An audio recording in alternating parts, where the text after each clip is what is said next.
Here we go. Fox News Alert, minutes away now from the start of a Senate hearing on a bill that would trigger sanctions for Iran if nuclear negotiations fail. Republican lawmakers, along with a few critical Democrats, moving forward with the measure despite a veto threat from the White House. John Bolton, smartest man in the room, went to the desert for the big storm of the year. Former U.S. ambassador to the UN and a Fox News contributor with me now. And, sir, good morning to you. Is the Senate about to change the game on Iran for the White House?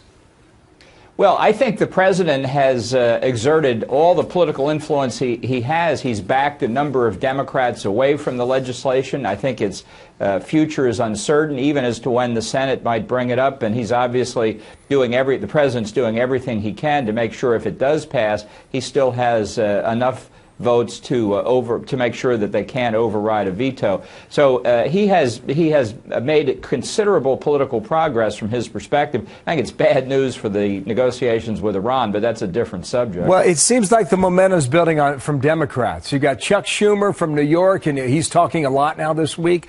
Robert Menendez, a Democrat from New Jersey. I don't know if they get to 67 votes and overcome a veto threat or not, but here's the critical issue. What is the president so concerned about in terms of changing the negotiations with Iran right now?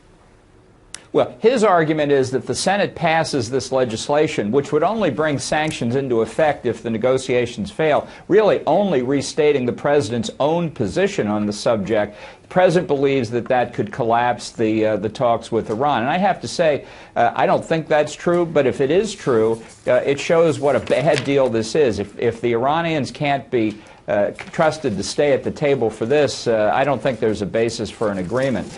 And that's something that I think will give political cover for the Iranians. I think they look at this confusion in the Senate and with the White House. They're just going to ask for more concessions now from the administration. Well, if the Senate continues to move and the talks break down, what happens then? I mean, what's the possible scenario?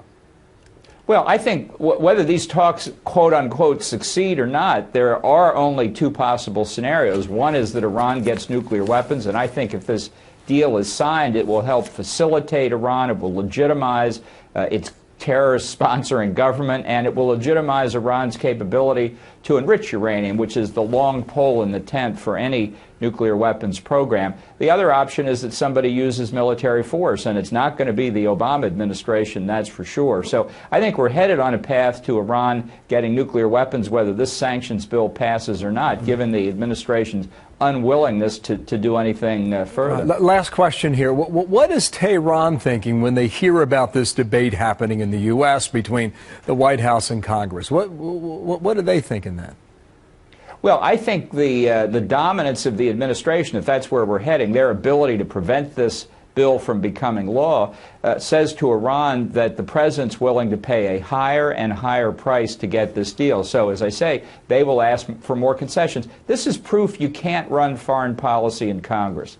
You don't like the president's foreign policy, you're not going to substitute 535 alternative secretaries of state. You want a better foreign policy, you got to get a better president. That's why it has to be, in my view, the center of the 2016 presidential debate. Wow, big issue then. John Bolton, thank you, Mr. Ambassador, for coming back today. Thank you, Bill. See you tomorrow in New York. You're going to love it.